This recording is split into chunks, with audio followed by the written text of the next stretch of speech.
নমস্কার। আবহাওয়া কেন্দ্র আগরতলা কর্তৃক প্রচারিত ত্রিপুরার বিশেষ আবহাওয়া বার্তায় আমি নবারুণ পুরকাস্ত আপনাদের সবাইকে স্বাগত জানাই। প্রথমে আমরা দেখে নেব আজকের অবস্থা।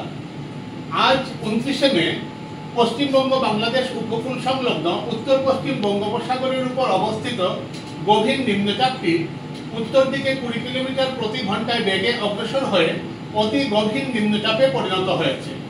এটি আরো উত্তর দিকে অগ্রসর হয়ে আজ বিকেল নাগাদ সাগরদ্বীপ এবং খেপুপাড়া এর মধ্যবর্তী পশ্চিমবঙ্গ বাংলাদেশ উপকূল অতিক্রম করতে পারে। এর প্রভাবে আগামী 3 দিনে ত্রিপুরায় ভারী থেকে অতি ভারী বৃষ্টিপাতের সম্ভাবনা এবং পাশাপাশি 1-2 জায়গায় অত্যন্ত ভারী বৃষ্টিপাত হওয়ার সম্ভাবনা রয়েছে।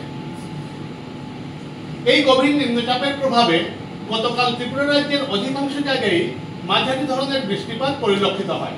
তার মধ্যে কুমারঘাটে 62 মিলিমিটার, খোয়াইতে 42.4 মিলিমিটার, পানিসাগরে 28.6 মিলিমিটার এবং মনুঘাটে 26.4 মিলিমিটার বৃষ্টিপাত উল্লেখযোগ্য।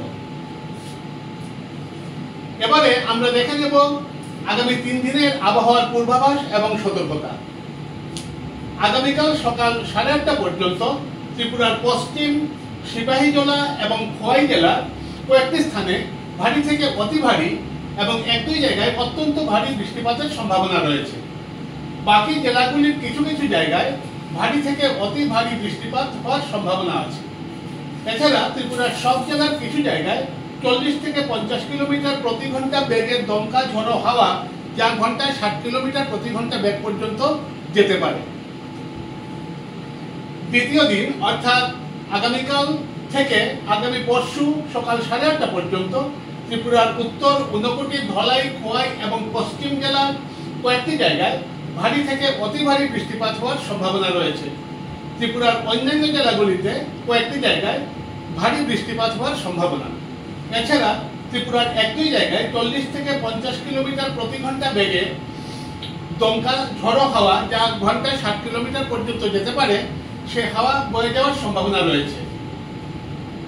আগামী 31 তারিখ সকাল 8:30 থেকে 1 জুন সকাল 8:30 পর্যন্ত উত্তর ধলাই এবং ঊনকোটি জেলার 1-2 জায়গায় ভারী বৃষ্টিপাত হওয়ার সম্ভাবনা রয়েছে।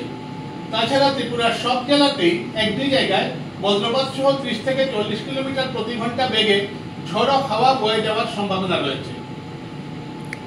আজকের আবহাওয়ার বিশেষ বার্তা এই পর্যন্তই। ধন্যবাদ।